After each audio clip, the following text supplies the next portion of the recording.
జై శ్రీరామ్ అందరికీ నమస్కారం వెల్కమ్ టు న్యూస్ అఖండ నేను మీ కస్తూరి శ్రీధర్ మిత్రులారా ఈ ఇజ్రాయెల్ మరియు హమాస్ తీవ్రవాదులకు సంబంధించి ఒక కీలకమైన అప్డేట్ అయితే తీసుకువచ్చిన హమాస్ తీవ్రవాదులు తెలుసు కదా మీకు రక్తం రుచిమైనటువంటి మత పిశాచాలు యూదులను చంపడానికే తాము పుట్టినామని చెప్పేసి స్వయంగా ఈ హమాస్ తీవ్రవాదులు ఎవరైతే ఉన్నారో వాళ్ళంతా వాళ్ళే చెప్పుకుంటూ ఉంటారు. దాన్ని బట్టి మీరు అర్థం చేసుకోవచ్చు వీళ్ళ మనస్తత్వం ఏ స్థాయిలో ఉండదు అనేది.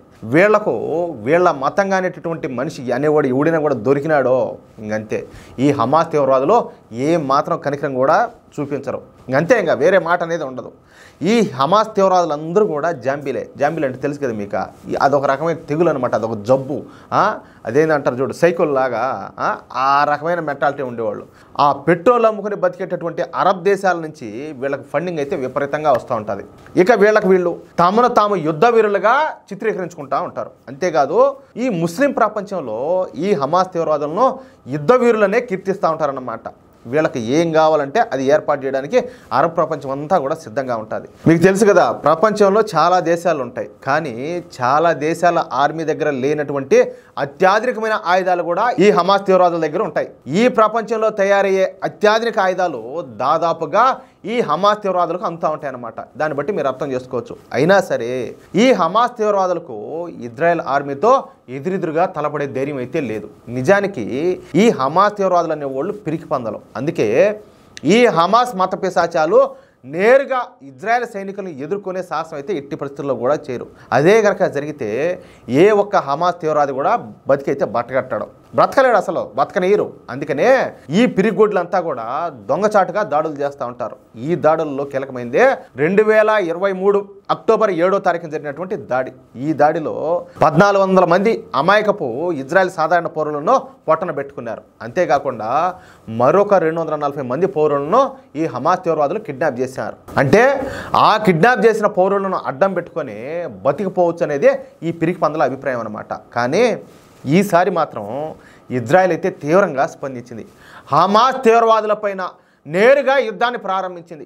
ఈ క్రమంలోనే 40,000 మంది వరకు హమాస్ తీవ్రవాదులు అయితే చనిపోయినారు. కానీ ఒక వర్గం మీడియా వీళ్ళంతా అమాయకపు పౌరులని ప్రచారం చేస్తుంది. కానీ నిజానికి చనిపోయినటువంటి ఈ 40,000 మందిలో దాదాపు 95% మంది హమాస్ తీవ్రవాదులే. ఇది ఖచ్చితంగా ఎవరు ఒప్పుకున్నా ఎవరు ఒప్పుకోకపోయినా కూడా సత్యం అయితే ఇదే. ఇక హమాస్ అగ్రనాయకులైనటువంటి Ismail Haniyeh, Yahya Sinwar, Saleh al Arouri వంటి అగ్రనాయకులందరినీ కూడా ఈ ఇజ్రాయెల్ బలగాలు అంతమొందించారనమాట. ఇంకా మరొక 5,000 మంది హమాస్ తీవ్రవాదులు బతికున్నట్టు తెలుస్తుంది. అయితే ఇప్పటి వరకు ఈ ఇస్లాం ప్రపంచంలో వీరులు సూర్యులుగా కీర్తించబడినటువంటి ఈ హమాస్ తీవ్రవాదులు ఇప్పుడు ఇజ్రాయెల్తో బ్రతిమలాడే స్థితికి అయితే చేరుకున్నారు. ఎందుకో తెలిసిన, ఇప్పుడు అమెరికాలో ఈయన వచ్చినాడు, డొనాల్డ్ ట్రంప్ అధ్యక్షుడిగా వచ్చినాడు. వచ్చి రాగానే ఫస్ట్ మీటింగ్ వచ్చేసి ఇజ్రాయెల్ ప్రధానితోనే పెట్టుకున్నాడు. ఈయన వచ్చేసి ఇంకొక మాట చెప్పినాడు, గాజాని మీరు ఖాళీ చేసేసేయండి, మీరు ఏదైతే మీ సరిహద్దు దేశాలు ఉంటాయో ఆ దేశాలకు పొమ్మని చెప్పినాడు. పోకపోతే పరిస్థితులు అయితే తీవ్రంగా ఉంటాయని కూడా చెప్పినాడు. ఇంకేం చేస్తారు మీరు గనక, ఏది వీళ్ళు చెప్పేది, హమాస్ తీవ్రవాదులు చెప్పేది, మీరు గనక శాశ్వతంగా కాల్పుల విరమణకు అంగీకరించినట్టయితే మా వద్ద ఉన్నటువంటి బందీలందరినీ కూడా విడిచిపెడతామంట ఈ హమాస్ తీవ్రవాదులు ఇజ్రాయెల్లో బతిమలాడుతూ ఉన్నట్టు తెలుస్తుంది. మొన్నటిదాకా వీళ్ళే ఏది రివర్స్ తిరిగి మేము మీకు అప్పగించాం, ఏం చేసుకుంటారో చేసుకోబోనింది. ఇప్పుడు మళ్ళీ యూటర్న్ అనమాట. అయితే ఇప్పటికే ఈ గాజా విషయంలో ఇజ్రాయెల్ అమెరికా దేశాలు కలిసి ఒక నిర్ణయానికి అయితే వచ్చేసినాయి.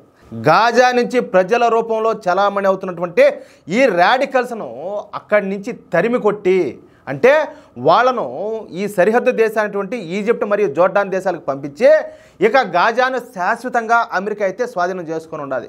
ఇక ఆ మిగిలిన హమాస్ తీవ్రవాదులకు కూడా చావు అయితే ఎట్టి పరిస్థితుల్లో కూడా తప్పదు. ఇది మాత్రం ఖాయం.